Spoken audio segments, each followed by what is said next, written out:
Olá, meu nome é Thiago Borges, faço parte do corpo editorial da revista Ultramargem, revista organizada pelos discentes da pós-graduação em filosofia da UFMG.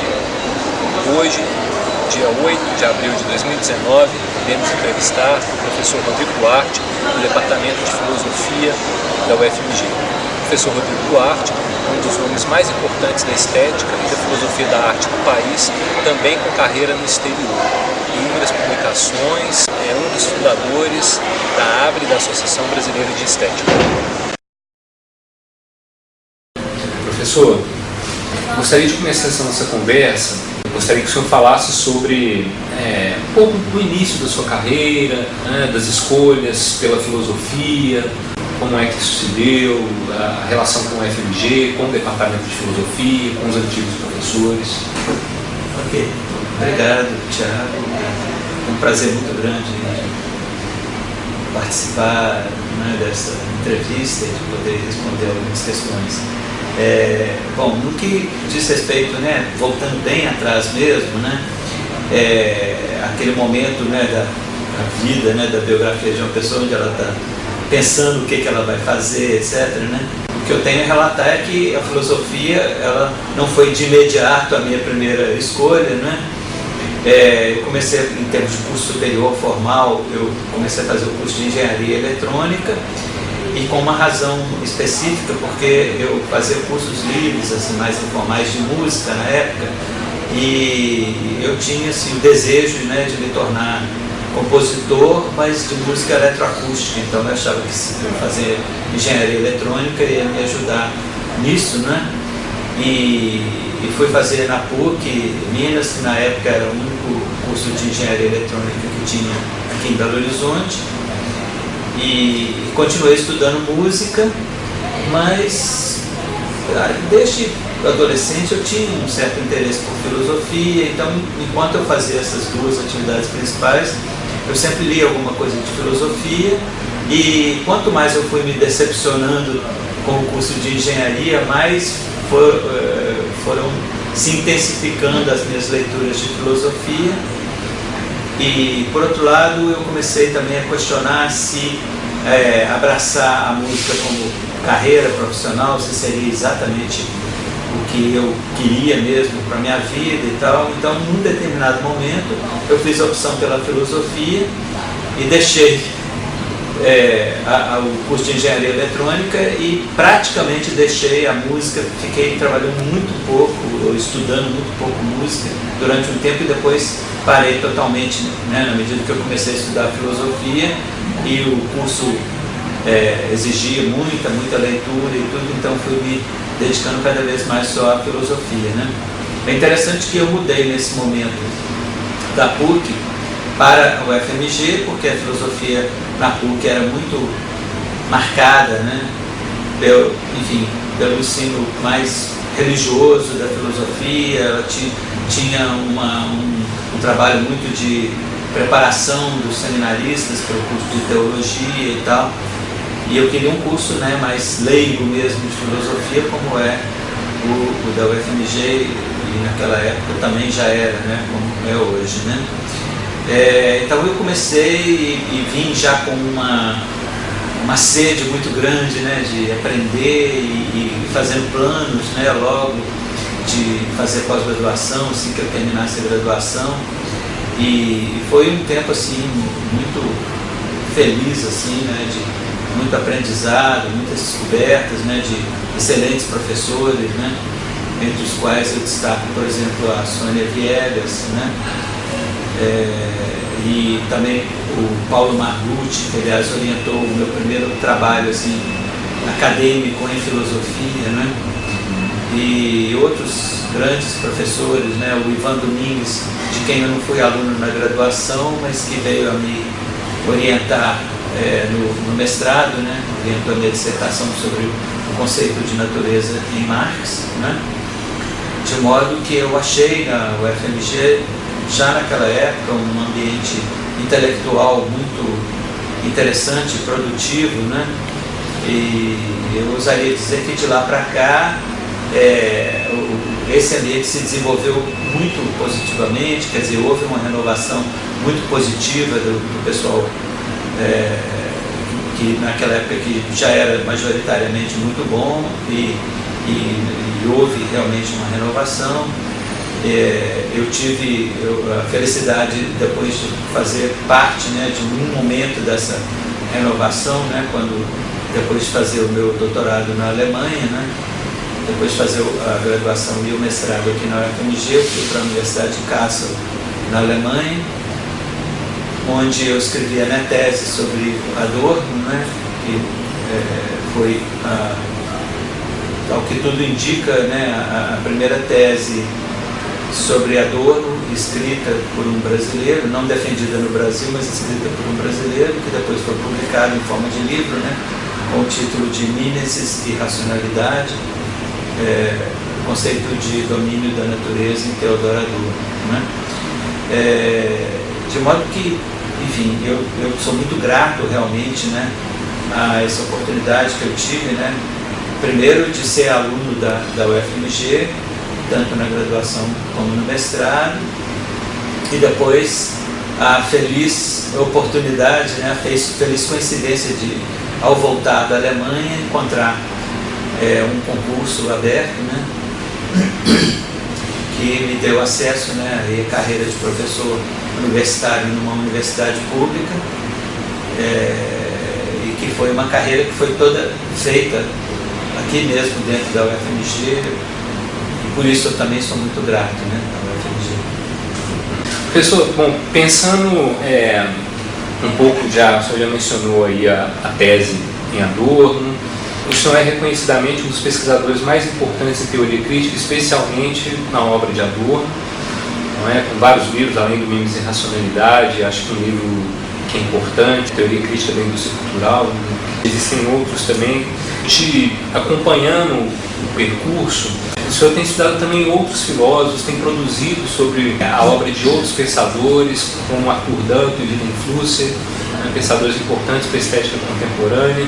Eu gostaria de saber como foi essa transição, né? Assim, que lugar esses pensadores ocupam hoje nos seus trabalhos de pesquisa, né? Como foi isso? Ok. Na verdade, quer dizer, existe uma tendência daquele autor, né, que é o tema da nossa tese de doutorado, dele se firmar um pouco como talvez, né,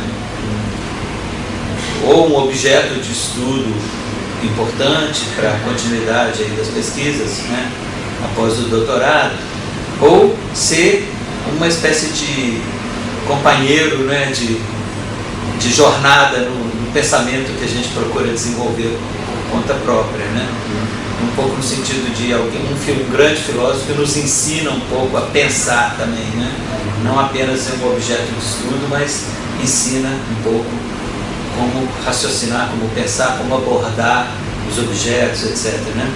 O Adorno, ele continua sendo, para mim, mesmo onde ele não foi mais exatamente um objeto, né, da minha pesquisa, ele sempre foi esse pensador que me ajuda, digamos assim, é um modelo de como pensar filosoficamente, né? Mas dentro disso, eu acho que é uma coisa que já foi falada por outros filósofos também, até colegas meus, às vezes, quase se queixam, né, de que quando a pessoa publica alguma coisa, ou um conjunto de livro, ou artigos, ou as duas coisas, etc., ela fica muito presa naquilo, não apenas por vontade própria, mas pelas demandas que aparecem, né, das pessoas que tomaram contato com essa obra e gostariam que o pesquisador apresentasse, né, desdobramentos daquilo em eventos, essa coisa toda, né? Então, exatamente por isso a minha produção, se a gente for consultar assim numericamente, ela é muito, muito marcada mesmo por textos sobre Adorno, ou próximos de Adorno, ou tematicamente muito aparentados, né, com o pensamento do Adorno e tal, né? Por outro lado, você mencionou dois filósofos, né, que acabaram tendo alguma importância também nessa minha jornada, né? O Flusser tem uma história curiosa que eu tomei contato a primeira vez com ele quando eu era um aluno de graduação ainda, né? E quando eu estava desenvolvendo o meu trabalho de mestrado, que era sobre o conceito de natureza em Marx, né? Ainda não era Adorno, né? Nesse sentido. O primeiro livro que eu conheci do Flusser era o Naturalmente, que é um estudo fenomenológico que ele fez sobre os vários acessos ao conceito de natureza. Então eu li esse livro todo e fiquei muito bem impressionado. Ele consta da bibliografia assim, básica, né, da minha dissertação de mestrado, mas ainda não foi aquele momento assim, de eu adentrar mesmo no pensamento do Flusser, né? Isso aconteceu muito tempo depois, né, no ano 2000, quando eu estava como professor visitante na Universidade de Bauhaus, em Weimar, que eu percebi que, pelo fato do Flusser ter residido no Brasil por mais de 30 anos, né, existia um interesse muito grande de pesquisadores alemães, por exemplo, sobre o Flusser, sobre essa faceta do Flusser, né, os escritos dele sobre o Brasil, essa coisa toda. Pelo fato de eu ser brasileiro, houve algumas demandas nesse sentido, né? Então foi em 2000 uma primeira aproximação minha ao Flusser, ainda um pouco desajeitada e desconfiada sobre alguns aspectos, né? Mas ele foi um primeiro momento, né? Uns 5, 8 anos depois, eu retomei esses estudos do Flusser já com uma intenção de conhecer melhor, de aprofundar melhor, de me assenhorar realmente os conceitos básicos do pensamento dele, né? Mas sempre com uma intenção de, quer dizer, ler o Flusser sob a chave da teoria crítica, né? E tanto é que a minha pesquisa atual, quer dizer, que já está terminando, né? Mas foi financiada até recentemente, até o início desse ano, né, pelo CNPq, era exatamente sobre as possíveis relações, o possível diálogo, né, filosófico entre o Adorno e o Flusser, né? Então o Flusser, talvez depois do Adorno, ele foi o pensador assim, com o qual eu mais lidei, né, e continuo lidando, né, nos meus cursos, nos meus textos, mas nesse período todo aí da realização da pesquisa sobre Adorno e Flusser, eu publiquei vários artigos e tenho o objetivo de publicar um livro que está pela metade, né, porque eu praticamente só tenho podido avançar um pouco aí na redação desse livro nas férias, né? Mas eu publiquei já vários artigos que enfocam vários aspectos dessa relação do Adorno com o Flusser, né? Já em relação ao Danto, num momento assim que eu resolvi encarar, digamos, a leitura do Danto, depois de ouvir muito falar sobre ele, saber que era realmente um dos estetas mais influentes aí da segunda metade do século XX, né? A minha entrada na leitura do Danto foi sobre um tema que é muito importante para ele, que é o tema do fim da arte, né? Que era um tema que eu já tinha trabalhado tanto no Hegel como no Adorno e com algumas ramificações aí também para outros autores, né? E ao ler o Danto, eu percebi que era um filósofo, né, que tinha uma densidade muito grande de pensamento, uma fertilidade muito grande do pensamento, e durante alguns anos eu me dediquei então à leitura e à discussão, ofereci cursos também sobre o Danto, né, na pós-graduação.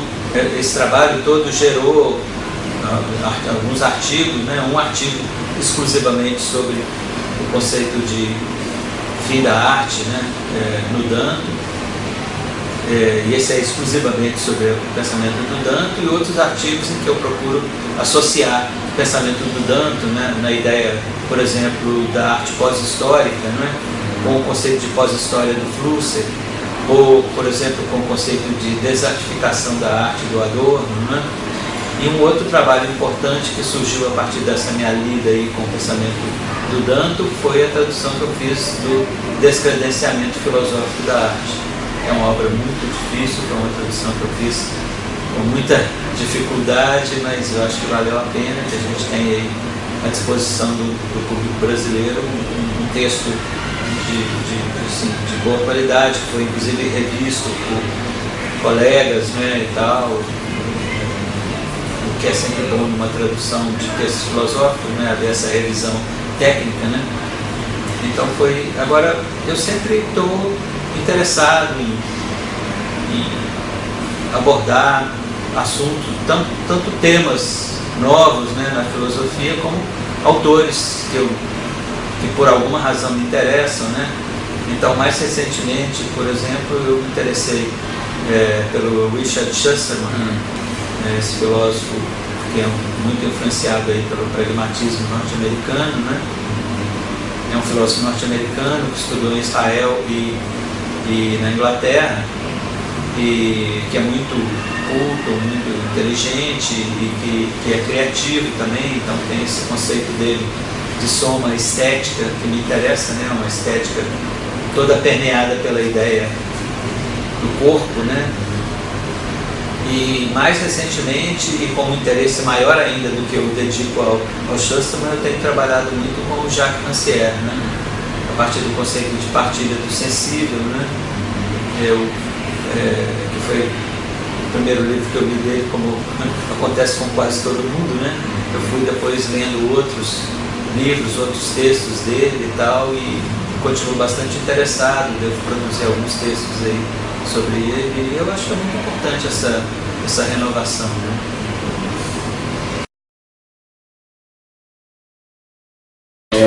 Professor, há um debate atual na filosofia no nosso país que diz respeito à ideia de filosofia do Brasil ou filosofia no Brasil, né? Então, primeiro eu gostaria de ouvir o senhor a respeito disso, sua posição, o que o senhor acha dessa discussão. E, paralelamente a isso, eu gostaria que o senhor falasse um pouco a respeito de como o senhor tem percebido a produção acadêmica em filosofia no nosso país, os avanços ou retrocessos, como é que o senhor vê o cenário geral da nossa produção e especificamente no campo da estética, né? E a comparação disso com a produção internacional, as relações que a gente tem estabelecido com a produção filosófica fora do país. Essa questão da filosofia do Brasil, da filosofia no Brasil, vamos entender a diferença entre uma coisa e outra, né? Se a gente fala em filosofia do Brasil, a gente pensa numa espécie de conexão interna, né, de uma determinada filosofia com o lugar onde ela é praticada, né? Então, seria assim, isso se equivaleria a dizer que existe uma filosofia tipicamente brasileira, né? Uma escola filosófica, um modo de se fazer filosofia tipicamente do Brasil. Isso remete a uma discussão que é antiga dentro da filosofia e que eu tenho um ponto de vista assim, um pouco, digamos, realista em relação a isso, porque me parece o seguinte, que a gente tem poucas tradições filosóficas assim que têm essa relação, digamos, geográfica, né? Quer dizer, do modo de se fazer filosofia com o lugar onde ela é produzida, onde ela é feita, né? Então, quando eu falo que a gente tem poucas tradições, eu não vou mencionar todas, mas são poucas, são talvez meia dúzia no máximo, né? As mais conhecidas são, por exemplo, primeiro, existe uma bipartição aí entre a filosofia continental e a filosofia insular, né? Quer dizer, o continente europeu por um lado e a Grã-Bretanha por outro, né? O Reino Unido por outro, com ramificações importantes também nos Estados Unidos da América, né? Então isso já configuram dois modos de fazer filosofia tradicionalmente muito diferentes. Mas dentro da filosofia continental, por exemplo, existem duas tradições que sempre polarizaram muito em termos do continente europeu, que é a tradição francesa por um lado e a tradição alemã por outro. A tradição francesa provavelmente, por um lado, seja mais epistemológica, talvez, né? A tradição alemã, por outro lado, talvez seja mais ontológica, né? Sendo que existem algumas peculiaridades, considerando que são países vizinhos, né? São divididos por um rio importante, né? Que é o Reno. Mas são dois modelos, são dois estilos muito diferentes de se fazer filosofia, né? Então, tendo isso em vista, eu acho muito difícil a gente falar numa filosofia do Brasil, porque até mesmo em termos do continente europeu, existem países que onde há muito tempo se pratica filosofia, sei lá, né, países do leste europeu, países nórdicos, etc., países ibéricos, que talvez até a Península Ibérica, juntando aí Portugal e Espanha, constituam um modo específico de fazer filosofia, mas de modo geral, mesmo a filosofia ibérica sempre teve muita influência ou da filosofia francesa ou da filosofia alemã, né? Mas o fato é que, se a gente pega o estágio atual, existem muitos países no mundo onde se faz boa filosofia sem que isso constitua uma tradição específica, sem que isso estabeleça uma relação, digamos, de essencialidade entre a filosofia que é feita e um possível caráter nacional do povo daquele país, alguma coisa assim, né? Então, nesse sentido, eu tendo, pessoalmente, a acreditar muito mais em uma filosofia no Brasil do que em uma filosofia do Brasil, né? Nesse sentido. E aí a gente passa para essa questão, né, de como é que... Bom, primeiro, da questão, se não me engano, a sua segunda questão diz respeito a vida acadêmica e como é que são as nossas produções, né, no campo estético? Pois na verdade, o seguinte, quer dizer, a filosofia hoje, não só no Brasil, no mundo todo, ela está muito inserida no meio acadêmico, né? No século XVII, os filósofos não eram professores de filosofia. Isso só começa a acontecer do século XVIII para diante, né? Eles eram diplomatas, eram protegidos de nobres, né? Ou de príncipes ou princesas e tal. Mas a partir de finais do século XVIII, meados do século XIX, a filosofia começou a entrar de modo muito forte, muito evidente no mundo acadêmico, e ela se consolidou, ela encontrou um refúgio importante, digamos, no mundo acadêmico. Isso é uma coisa positiva por um lado, porque garante à filosofia uma existência que ela não poderia ter, talvez, em outros ambientes, né? Porque a filosofia é aquele tipo de coisa, nesse ambiente assim, majoritariamente pragmático da sociedade em que a gente vive. Se alguém perguntar, bom, a engenharia serve para construir casa, ponte, avião, carro, etc., nave espacial, né? A medicina serve para salvar a vida das pessoas, etc., etc. Se alguém perguntar, e filosofia, para que serve? Né? Dentro dessa chave aí pragmática, aí a gente fica assim, fala, bom, não sei, é uma coisa boa de fazer, mas ela não tem assim um propósito imediato, né, que seja definido e que convença as pessoas de que vale a pena fazer filosofia, né? De modo que o meio acadêmico é um meio que concede à filosofia o espaço que ela precisa para continuar existindo, até para se desenvolver, etc. A desvantagem disso é que no mundo todo e em todas as áreas existe uma pressão muito grande no meio acadêmico por produtividade, né? E a filosofia, quando ela se submete a esse sistema da produtividade, da produção científica, etc., ela muitas vezes se banaliza, ela tende a se enfraquecer enquanto teoria propriamente dita, né? Então isso é uma coisa com a qual a gente sempre tem que se ver, né? Quer dizer, existe hoje uma distinção que a gente poderia fazer no seguinte sentido: a academia ela abriga tanto filósofos quanto pesquisadores da área de filosofia, né? Professores, pesquisadores da área de filosofia, né? De um modo geral, todos os filósofos são também pesquisadores da área de filosofia. Mas nem todos os pesquisadores da área de filosofia são filósofos, né, no sentido de produzirem um pensamento próprio, autoral, criativo, e que seja candidato, digamos, a uma recepção mais ou menos duradoura, né? Porque se você tem objetivos específicos assim a atingir com o trabalho intelectual que você está realizando, por exemplo, colocar uma linha a mais no currículo Lattes, né? Isso pode prejudicar, isso pode enfraquecer aí a força, né, do seu próprio trabalho, né?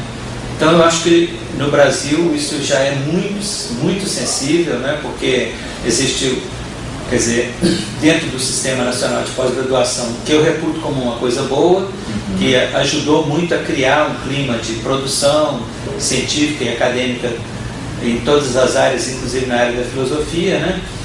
Mas deveria haver em certos momentos, alguma ponderação, né? Até que ponto vale a pena você fazer um artigo que seja repetitivo, ou um livro, etc., só para suprir essa exigência, né, de produtividade acadêmica, sem que aquilo seja algo efetivamente novo, sem que aquilo seja algo que vá, enfim, oferecer um novo ponto de vista para uma questão antiga, ou talvez colocar uma nova questão importante para a filosofia, né? Então esse é o problema, né? E por último, a gente está num momento aí da história do Brasil em que a gente está assistindo a um desmonte de uma série de coisas importantes que foram feitas aí nos últimos 10, 12 anos, né?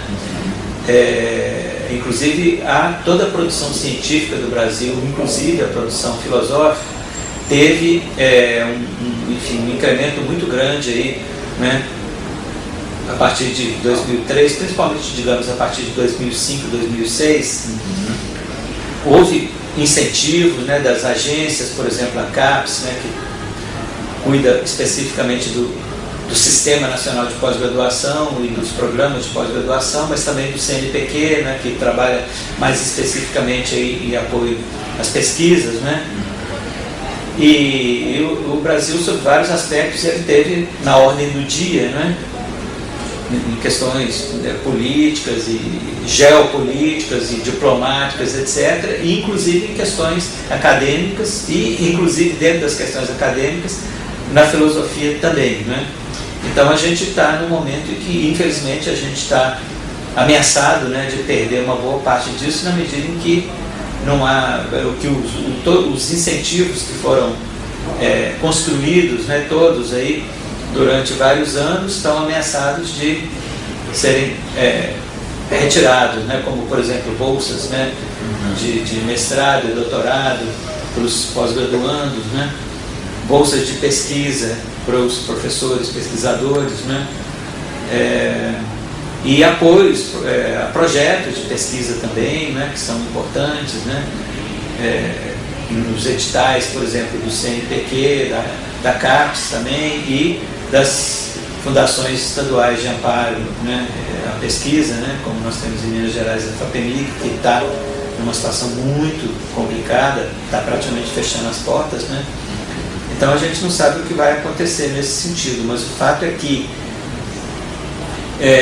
nas últimas décadas, e nesse sentido eu teria que dizer que até mesmo antes desse período, né, de incentivos assim mais evidentes, né, ao trabalho científico e acadêmico no Brasil, no caso da filosofia a gente vinha já talvez de 20, 30 anos antes num movimento positivo, né, no sentido de consolidar um trabalho acadêmico que fosse ao mesmo tempo criativo, né, que enfrentou uma inércia num primeiro momento, uma inércia, digamos, de muitos colegas que entendiam o seu trabalho principalmente como professores de filosofia, de ensinar o básico, etc., não avançar muito, mas houve uma substituição dessa geração e houve alguns desses colegas também que se convenceram de que eles deveriam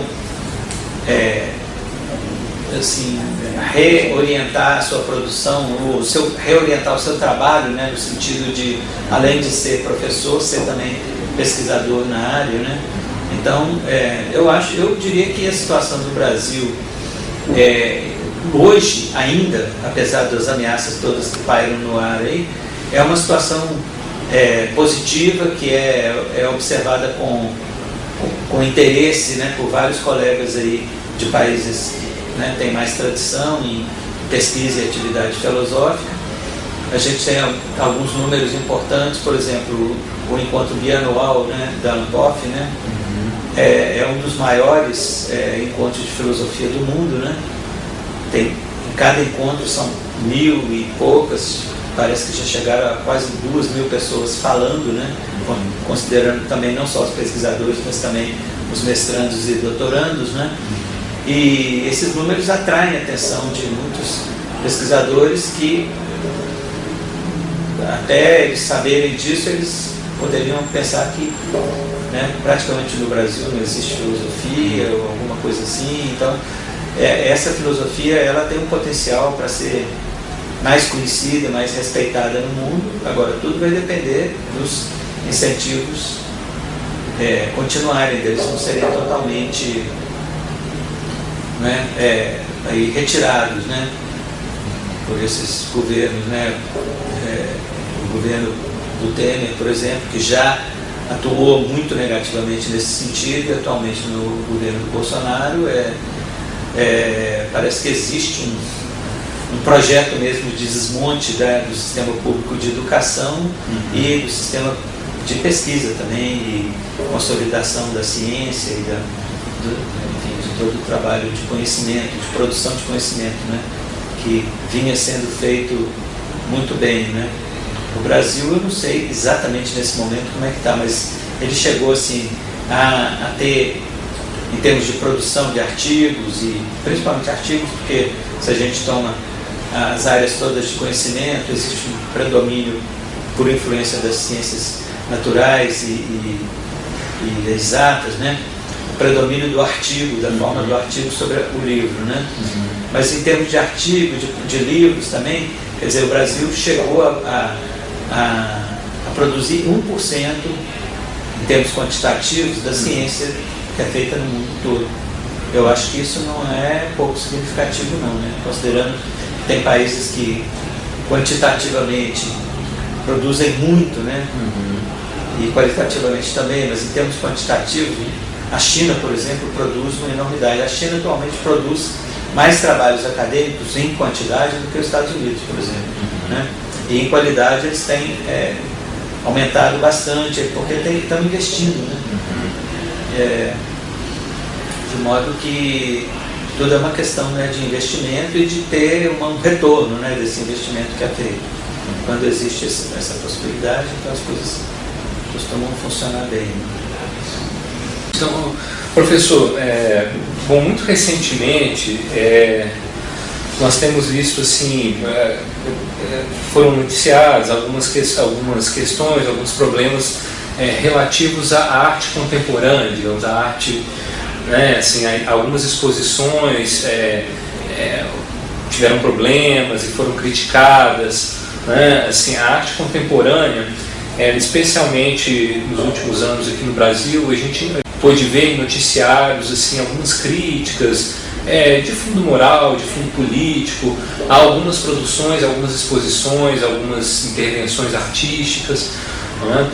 E é uma característica da arte contemporânea a ruptura com determinadas formas ou determinados procedimentos de outras produções artísticas anteriores. Então, a arte contemporânea parece que ela tem uma vocação crítica muito forte, não é? Bom, em função, né, dos últimos acontecimentos políticos no nosso país, das últimas eleições, a gente pôde constatar em alguns noticiários, né, nas redes sociais, etc., nos jornais, críticas a algumas exposições, algumas manifestações artísticas e críticas de ordem conservadora, às vezes com fundo religioso, com fundo político. Então, eu gostaria de saber como é que o senhor percebe, então, a posição da produção artística contemporânea no Brasil frente a essas críticas, né, a essas observações mais de ordem conservadora, política, algumas de fundo religioso. E o que a arte contemporânea, assim, o que ela pode oferecer, que tipo de enfrentamento a arte contemporânea pode produzir, o que a gente pode esperar da arte enquanto também uma forma de resistência, uma forma de educação, né, para a democracia, para posições republicanas, enfim. Eu acho que o pano de fundo para tudo isso que você está dizendo assim, é um processo ocorrido no Brasil nos últimos anos, assim, de uma imbecilização extrema, né? Talvez tenha sido, digamos, o reflexo de anos, de décadas a fio da indústria cultural atuando sobre as consciências, né, de uma massa de pessoas que se tornou sensível e susceptível, né, de abraçar ideologias totalmente obscurantistas, né, como, por exemplo, vários aspectos defendidos aí pelos neopentecostais, né. Então, nesse sentido, quer dizer, isso eu acho que mal pode ser considerado religião no sentido estrito do termo, né? Porque antes de tudo são negócios, né, muito prósperos, né, que se faz explorando a fé das pessoas mais simples, né, e mais ignorantes, né,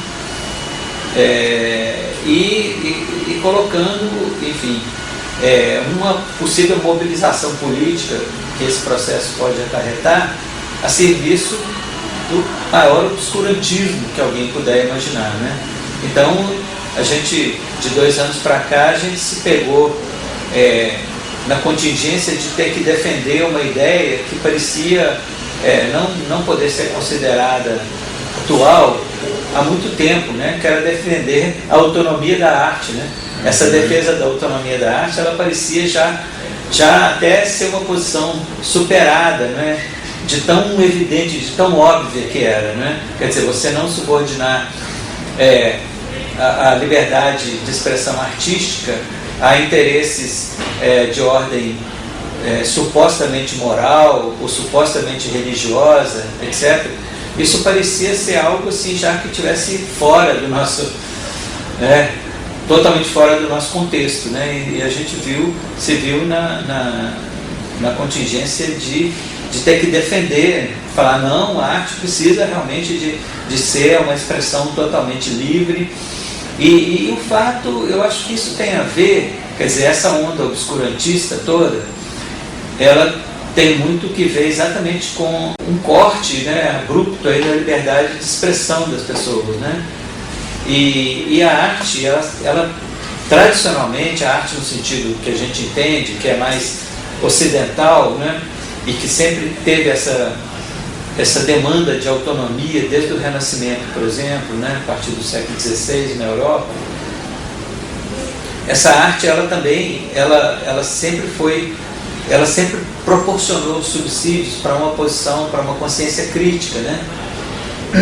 E isso no Brasil contemporâneo é muito evidente. Por exemplo, as primeiras reações e talvez as mais contundentes ao golpe de 2016 vieram exatamente das áreas dos artistas, da área da cultura, né? O governo golpista do Temer teve que voltar atrás, que a primeira coisa, o seu primeiro ato foi extinguir pura e simplesmente o Ministério da Cultura, e a mobilização das pessoas, né, ligadas à área cultural os artistas e os produtores e tal, essa mobilização foi tão contundente, com ocupações, né, de várias dependências aí federais ligadas à área da cultura, etc.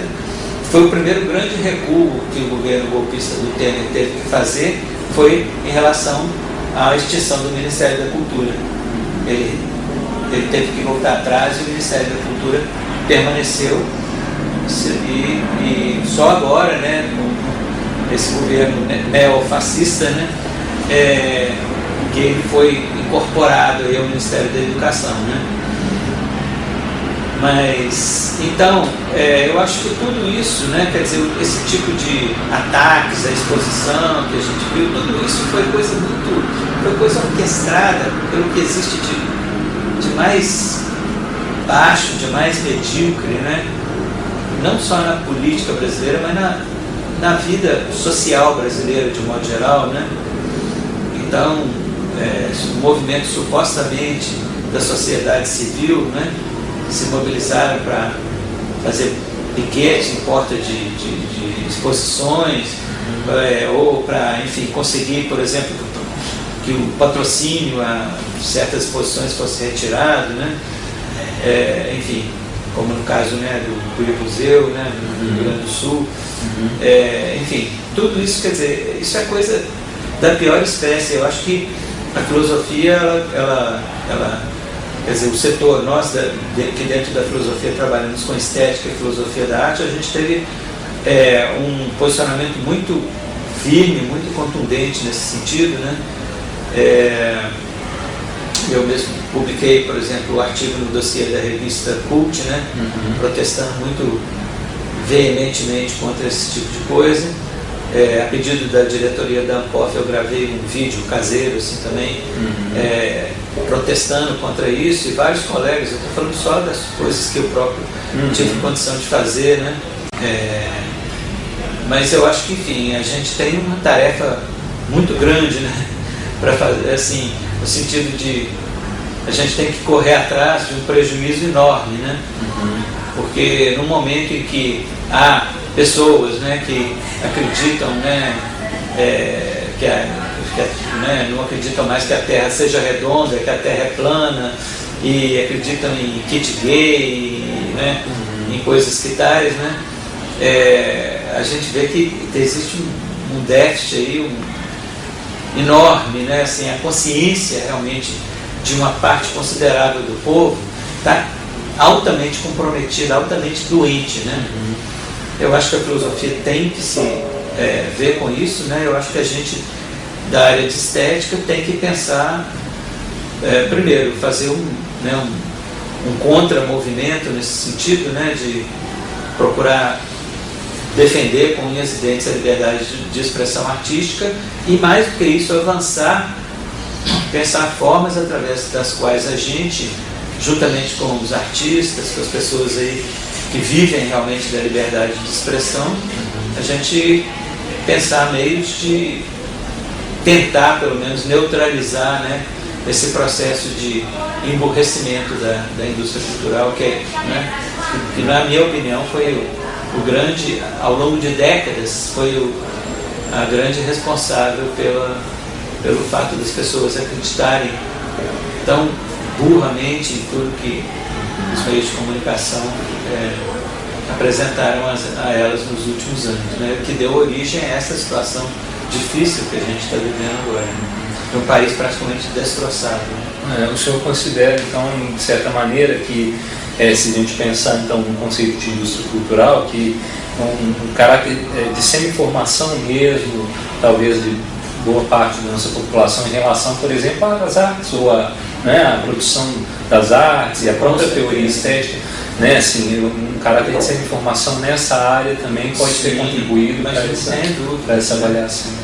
Isso é uma coisa que é uma característica da indústria cultural em termos mundiais, que é uma espécie de hostilidade à arte, ao que o Dante chamou de o mundo da arte, né?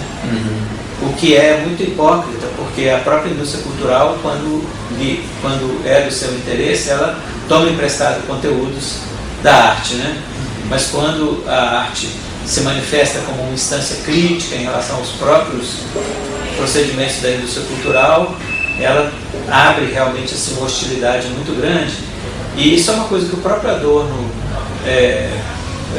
apontou, né, em muitos filmes e produtos da indústria cultural. Toda vez que se referia à arte, né, no sentido mais convencional do termo, que não precisa ser convencional no sentido estilístico, né, o Adorno sempre apontava para uma posição assim, de desprezo, de uma posição de descaso, de ironia, né, em relação, né, quer dizer, para, em certo sentido, criar já em grandes fatias, grandes parcelas do público aí, um sentimento de animosidade, né, à arte, né, que a arte é elitista, a arte contemporânea é incompreensível, né, que bom mesmo é são os próprios produtos da indústria cultural, etc. Né? Tudo isso eu acho que contribuiu, né? E contribui, né? E se a gente nada fizer, vai continuar contribuindo também. Professor, aproveitando que o senhor já mencionou o Adorno e já começou a tocar um pouco na posição da filosofia, eu queria até para encerrar, né, para encerramento da nossa conversa, um trechinho da dialética negativa, para a gente finalizar. Lá nas primeiras linhas, né, logo nas primeiras linhas da introdução da dialética negativa, Adorno diz que a filosofia que um dia pareceu ultrapassada mantém-se viva porque se perdeu um instante de sua realização. O que é realizar a filosofia hoje? Por que filosofia? Sim. Naturalmente, né, embora o Adorno não remeta diretamente aí a referência, né, o que está por trás dessa afirmação do Adorno é a tese número 11 sobre Feuerbach, de Marx, né, segundo a qual os filósofos interpretaram até agora o mundo de diversas maneiras, cumpre transformá-lo, né? Então, a realização da filosofia do ponto de vista do pensamento do Marx seria a filosofia se fazer mundo, né? A filosofia deixar de interpretar o mundo e transformá-lo, né?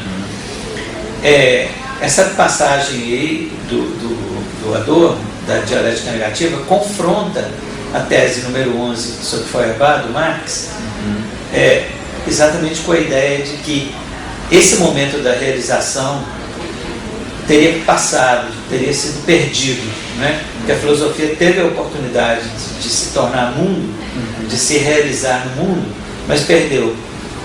Talvez ele tenha em mente o fato de que as revoluções socialistas ocorridas aí no início do século XX, principalmente a Revolução Russa, e depois outros processos revolucionários que levaram países que anteriormente eram capitalistas a se tornarem socialistas, todos esses movimentos que prometiam muito em termos de uma emancipação da humanidade, eles se deterioraram, tiveram sua vida política deteriorada em regimes totalitários ou pelo menos autoritários, né?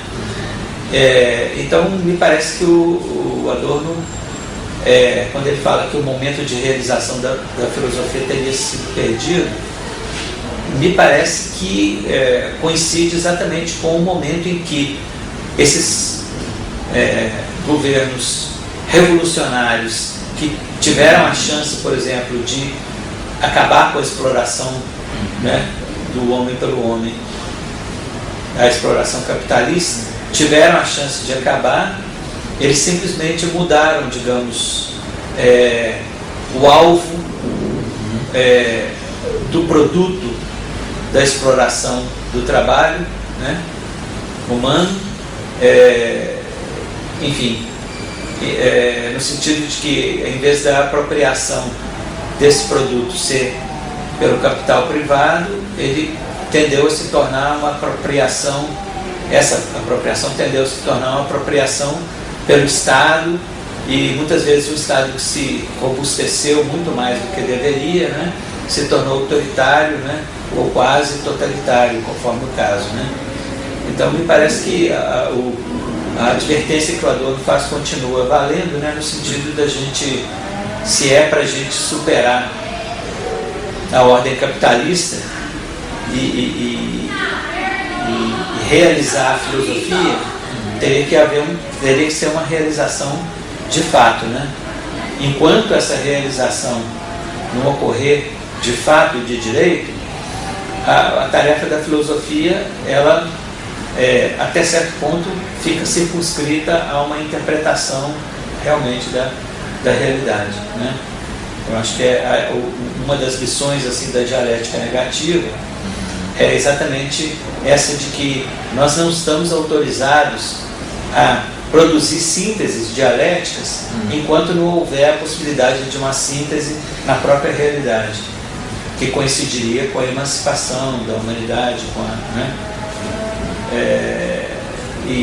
Então eu acho essa que é a grande lição realmente aí da dialética negativa do Adorno, com a qual eu estou majoritariamente de acordo, o que não implica numa espécie de